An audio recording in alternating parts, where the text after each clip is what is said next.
Hi everybody, welcome to Goodbye Gluten. Saying goodbye to gluten does not mean saying goodbye to great food and great taste. So please like this video, share it with friends, and subscribe to our channel. So today we are going to be making one of America's favorite foods of all time, a pot roast.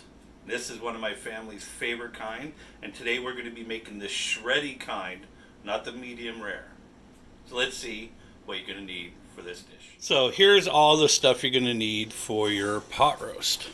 3-pound chuck roast, which is really good.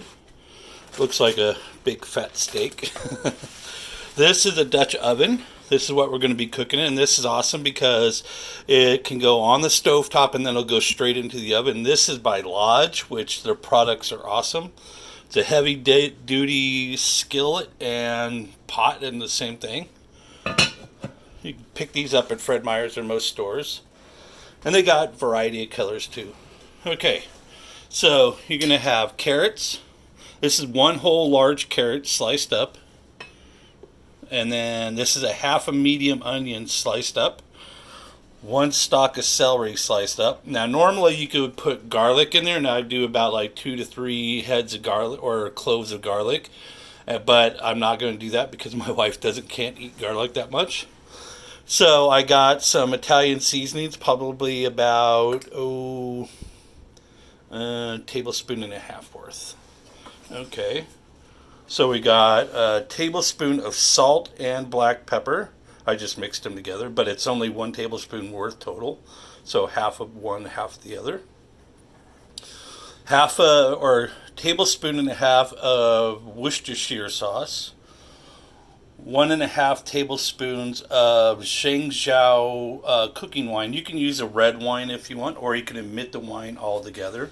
You're going to need a few tablespoons of olive oil, or you can use vegetable oil. Okay, you're going to need 3 cups of beef stock. This is how we do our beef stock. We use Orrington Farms. These guys are amazing. It's really easy to use. The flavor is amazing, and let's see, where is it? It's gluten-free. Only contains sea salt, no artificial flavorings. And it is amazing, people. This will make your beef roast stand out. It'll make the gravy stand out way better than chicken stock and some of those other types of stocks. So let's get to the cooking process. But first we have to marinate the roast. So for the marinade, all we're going to use is a little bit of salt and Worcestershire and a little bit of olive oil. Now, if you think Worcestershire is powerful, you can always water it down a little bit. It's not that big of a deal.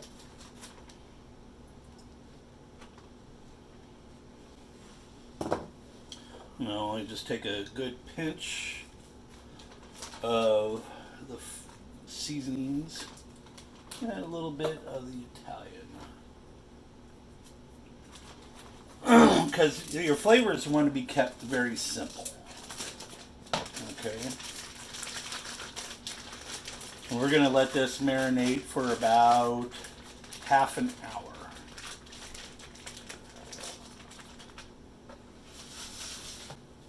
Okay, so the first thing we're going to do is set this to 350 degrees. And we're going to start by heating up our Dutch oven on about a medium high.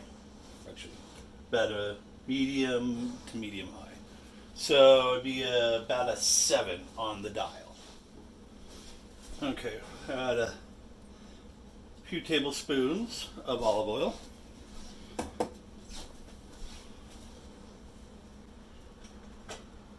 And it's pretty much hot already. So I'm going to grab the chuck roast. And I'm going to go put it right in. And I'm not going to trim any of this fat off because we want that fat.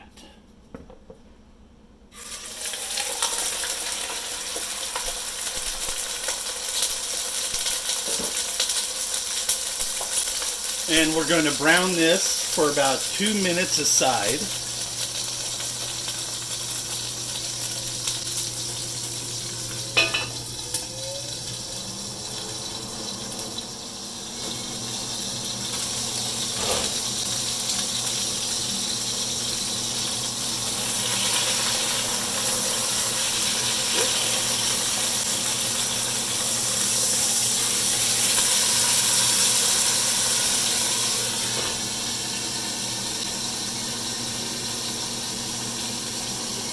another 2 minutes.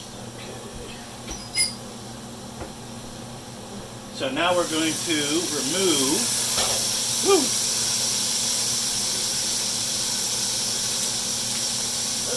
come on, get off of there.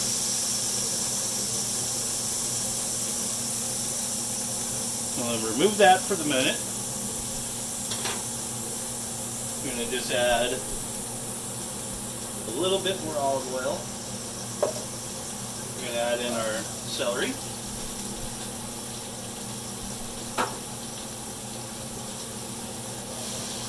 Our onions.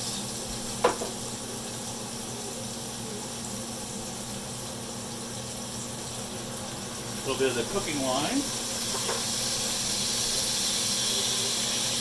Some of the seasoning.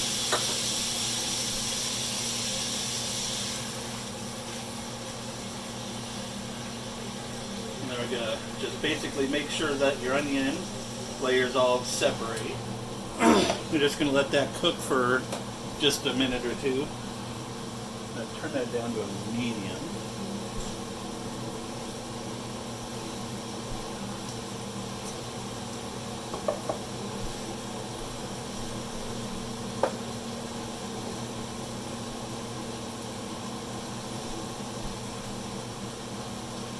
Add some of the salt and pepper mix. Actually,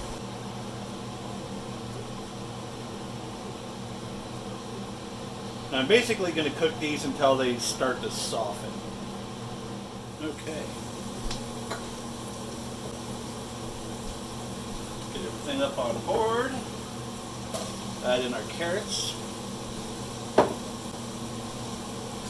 Give them everything a quick stir.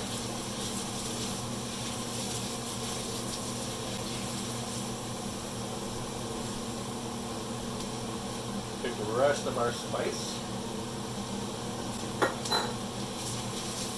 I mean, if you want to add the spices all at the same time, you can. So now we're going to add the stock.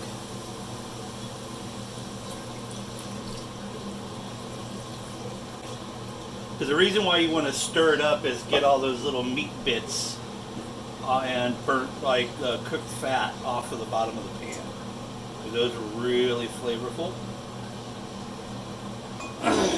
Okay, now I'm going to take the roast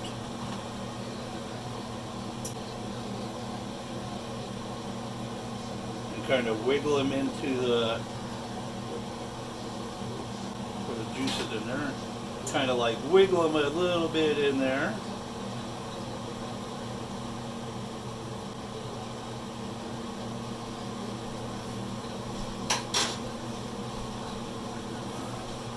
We're going to return and put it in the oven.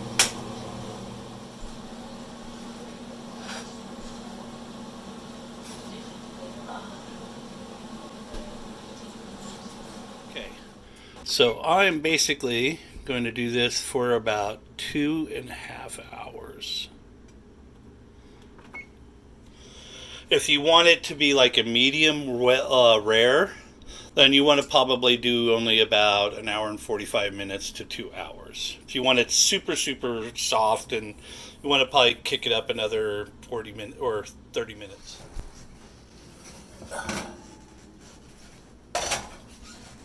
Okay, it's been actually about 2 hours. I like to give myself a little bit of time extra.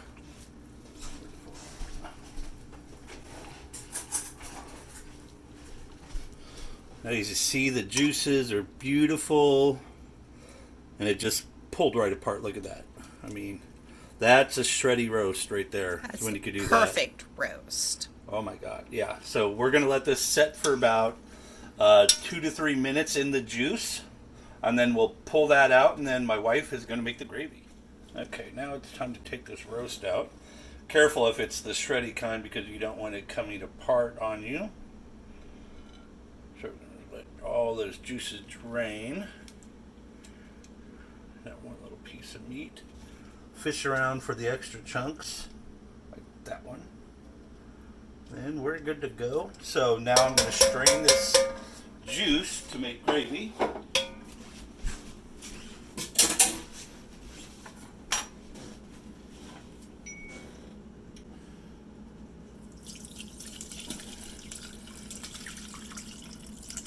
Oh yeah.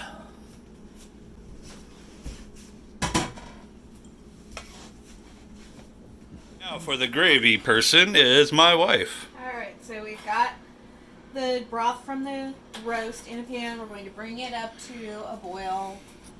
And once that's boiling, then we'll add a mixture of flour and cold water.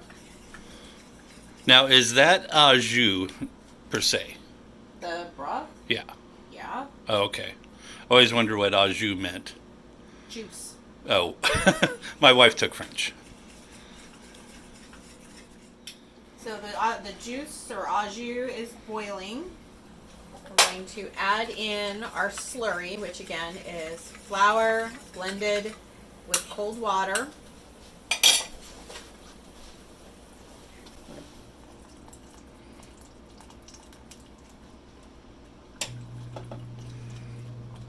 How long does that usually take to set up? Just a couple of minutes. It just sets up pretty quickly as the flour particles bind to the fat in your juice. Oh, so you're doing flour instead of cornstarch? Yeah, Okay. What's the difference between the two? just the texture of the gravy. Some people like flour, some people like cornstarch. It just depends on preference. Gravy, cornstarch will give you more of a glassy type of a gravy, more of like a jello, and then the flour will give it more of a creamy texture. Okay, now to taste for seasoning.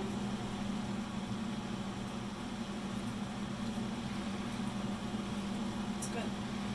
There was extra seasoning. Hoorah. No, good. We'll turn it down, off. It's all thickened and it's ready to go. Sweet dinner time. So now is one of our favorite times, is the tasting. We got delicate, velvetly delicate mashed potatoes. Extremely smooth. The gravy is just literally perfect. Now my roast. Look at that. Perfectly shreddy. Oh yeah. Your family, your friends, you are definitely going to enjoy this roast. Follow the directions.